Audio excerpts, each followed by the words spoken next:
Good morning, everyone. I hope you're having an amazing week.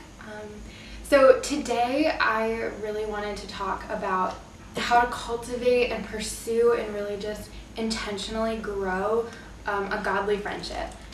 I can't stress how important these kinds of relationships are.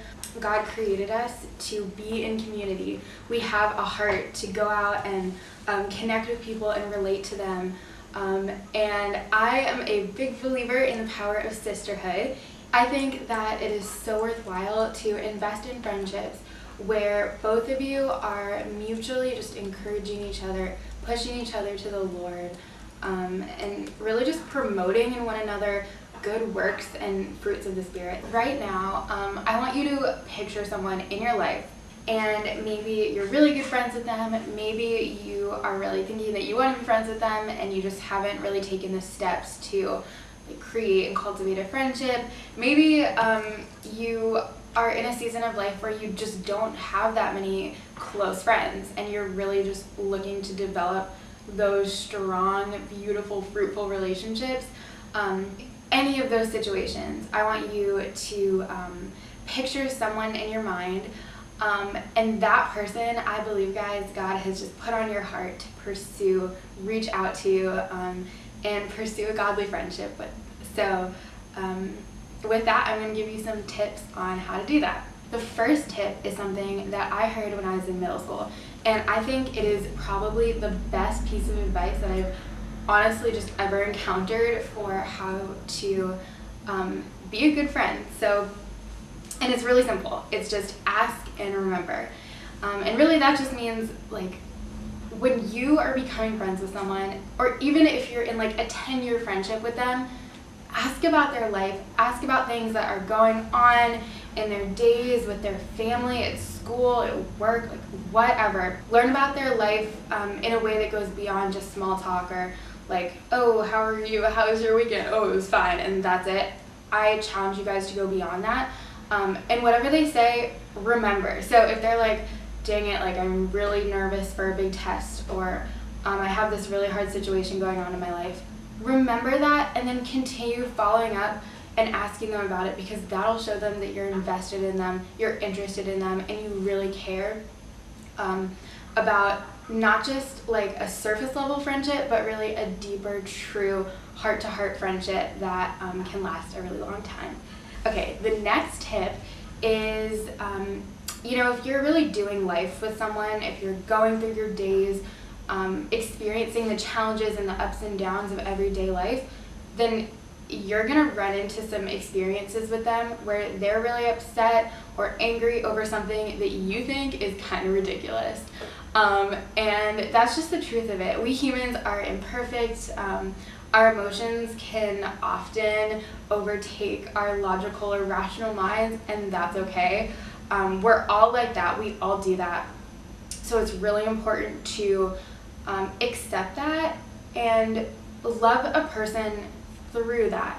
And really what that means is if they come to you hurting and struggling over something that you feel like you have an easy fix to, or something that you can't relate to, or something that you just think is silly, don't write it off. Don't minimize their feelings. Love them, listen to them. Use active listening techniques like being yes, I really understand that. Yes, I've been there too, or I can see how you would feel that way, or if I was in that situation, I would be really struggling with that too. Saying things like that, and just letting them know that you're there for them, and you're here for them. No matter what they're dealing with, you're dealing with it too. You're walking through the trenches with them, and supporting them through anything. And I promise, guys, they'll remember that and appreciate it and feel really loved and just understood if you do that. So the next tip is something that I think is underdone. That's not a word, but I don't even know. I feel like there's definitely a word to explain what I'm trying to say, but people don't do it enough. And that is to be vulnerable. There's nothing more beautiful when I'm with a friend and maybe we've been hanging out all day, or spending a lot of time with each other, and it's all been kind of like fun and lighthearted, and you know, that's totally okay. That's awesome too. But all of a sudden, like, our guards go down, and one of us says something that's really vulnerable, takes some courage, like, I'm really dealing with this, or I'm really jealous of you, or I'm hurting right now. Even though those things may seem uncomfortable and just hard to get out, it may feel like it's unwanted or a burden, I really encourage you guys to do that and to take that step of courage and to be like, I am struggling. And if someone else does that, meet them with love and understanding and support, because those moments of vulnerability, I think, are what grows the strength of a friendship so beautifully. It'll open up a whole new avenue for you to encourage and love that person. So yeah, do that. Number 4 is to pray for them. And honestly, this really should be in the place of number 1. Guys, prayer is so powerful. When you just cry out to the Lord and you're like, I love this person. I want God, like, I want you to be shown to this person through me. I want you to work through this friendship to bless the world, bless the people around us. When you pray those types of things, it's amazing what God can do to transform your friendship to just like a surface level thing or just an acquaintance type thing into a rich, just gritty, long-lasting friendship that glorifies Him. I encourage you to keep the people who you want to be friends with in your prayers.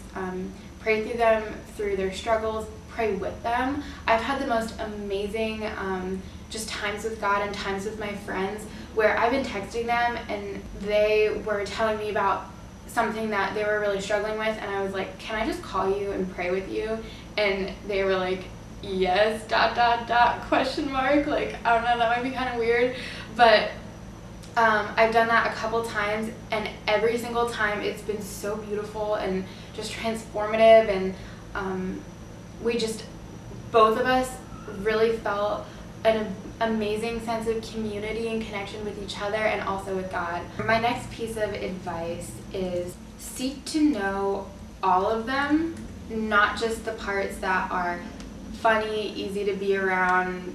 It's a hard thing to explain, but sometimes we tend to start thinking of people as assets that add to our lives, but there's no kind of mutual exchange, there's no like real covenant, there's no real just mutual like sacrificial relationship in that. I would challenge you to go against what a lot of other people are doing and treat people as just the precious, complex creation of God that they are.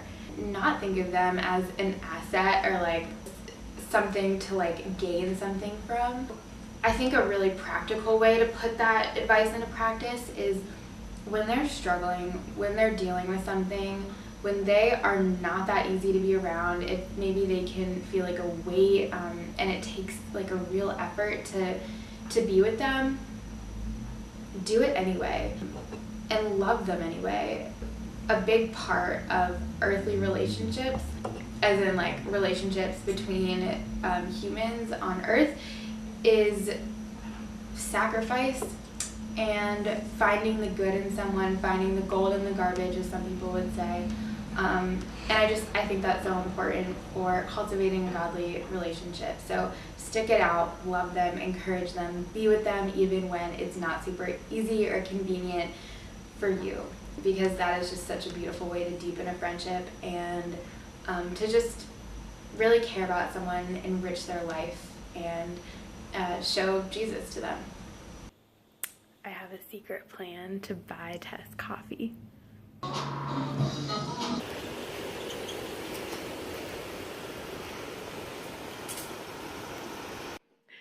Tess, I bought you coffee. Oh my god, Devin, thanks so much. No problem.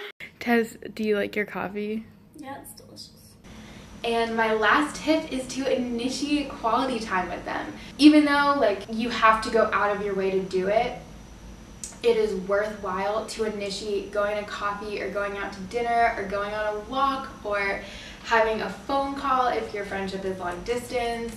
exploring a new place together. I think it's a really common stumbling block for people to be like, you know, they're not reaching out to me, so that must mean that they aren't interested in this friendship, or it's not worth for me to reach out to them. And guys, I cannot stress how untrue that is. In order to have a friend, you need to be a friend.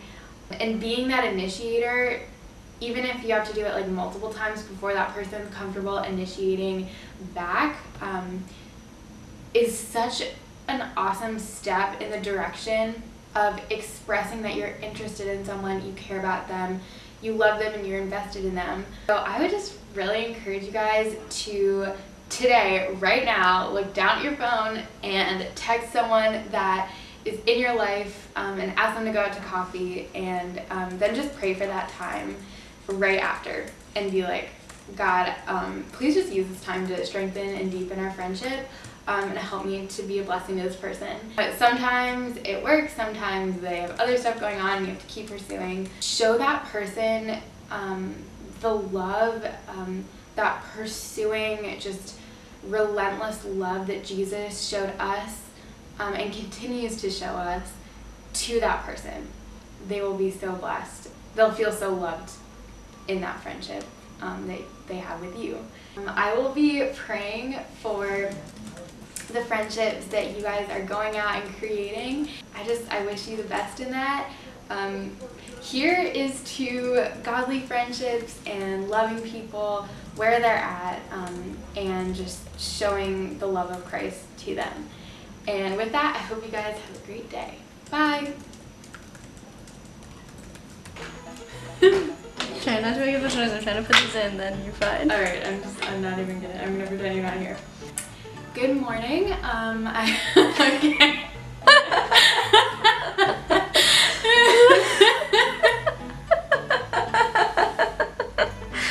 Why can't you do it? Tess, can you hear this? Yeah, but I'm not paying attention to it. Okay, good. This is really bad. Taking a break. Turn around. Tess, stop! Stop it! Every time you pause, I think something's gone wrong. No, I mean, it has. I'm just thinking, like, figuring out how I can phrase stuff. It's weird, like, my mind just goes blank. I'll get used to it eventually, but for now, I'm just... Are you talking to me now? Or are you talking to the camera? I'm talking to you, but I'm really just talking to myself. Dad, stop it! No, turn it up. Dad, stop! I didn't do anything. You said turn it up. Can you just turn the volume of your show up really What? high? Bye. Tess, I did it.